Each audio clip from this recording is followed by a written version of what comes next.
আলোকের এই ঝরনা ধারায় ধুইয়ে দাও আপনাকে সঞ্জয় এই মাঞ্জরেকারের মাঝে লুকিয়ে দেখা রাখা হতো সুনীল ভুলার গাভাস্কারের প্রতিভা, তবে প্রত্যাশা পূরণ হয়নি। ক্রিকেট ছাড়লেও ক্রিকেটের সাথেই আছেন। অবশ্য সাবেক ভারতীয় ওই ক্রিকেটারের প্রথম ভালোবাসার নাম ক্রিকেট নয়, ক্রিকেট ইজ মাই সেকেন্ড লাভ। পছন্দ কিশোর কুমার। বাংলা না বুঝলেও বাংলা গানটা বেশ পছন্দ। গানের মতো বাংলাদেশ ক্রিকেটেরও খোঁজ রাখেন নিয়মিত। তার মতে পঞ্চপাণ্ডব খ্যাত সাকিব মাশরাফিদের পেছনে ফেলে ভালো করেছে টিম টাইগার।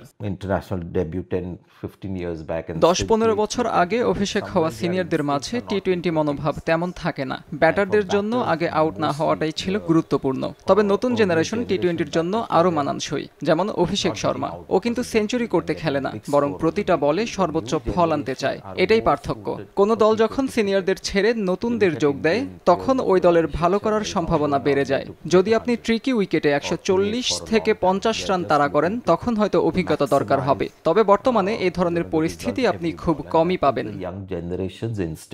বরং তরুণদের আরও বেশি সুযোগ দেওয়ার পক্ষে এই সাবেক ক্রিকেটার। হৃদয় মেহেদীদের নিয়ে আশাবাদী তিনি। বিসিবিকেও পরামর্শ দিয়েছেন আগলে রাখার। বাংলাদেশ পিক 3 or 4 বাংলাদেশে 3-4 জন তরুণ ক্রিকেটার আছে, যাদের 3-4 ম্যাচ হয়তো বাজে যেতে পারে, তবে তাদেরকে ধরে রাখুন। দিন শেষে এরাই তারকা হবে। যখন তারা আত্মবিশ্বাস পাবে, তখন আরও ধারাবাহিক হবে। আমার মতে তাওহিদ হৃদয় কিংবা শেখ মেহেদীদের এই ধরনের যোগ্যতা রয়েছে।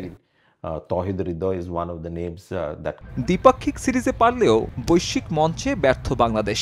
এশিয়া কাপের আগেও সাবেক ক্রিকেটাররা প্রশ্ন তুলেছে সামর্থ্য নিয়ে। সঞ্জয়ের মতে সমালোচনা যৌক্তিক, লাভ নেই দ্বিপাক্ষিক সিরিজের অর্জনে। if people think Bangladesh have not যারা বাংলাদেশের সমালোচনা করে তাদের আপনি দোষারোপ করতে পারবেন না, কারণ বাংলাদেশ লম্বা সময় ধরে আন্তর্জাতিক ক্রিকেট খেলছে এবং তাদের লক্ষ্য হওয়া উচিত শিরোপা জেতা, ম্যাচ কিংবা সিরিজ নয়। তাদের আসলে বিশ্বাস করতে হবে তারা যে কোনো দলের মতোই ভালো।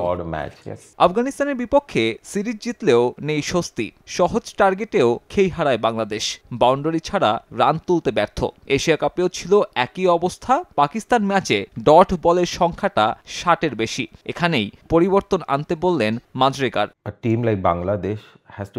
বাংলাদেশের মতো দলের শারীরিকভাবে প্রচন্ড ফিট আর অ্যাথলেটিক হতে হবে, কারণ এটাই শুধু নিয়ন্ত্রণে থাকে। রানিং বিটুইন উইকেটে আরো অ্যাক্টিভ হতে হবে। এখন তো ফিটনেস অনেক গুরুত্বপূর্ণ। বিরাট কোহলি বড় উদাহরণ। সাব্বির মিথুন, সময় সংবাদ, সংযুক্ত আরব আমিরাত।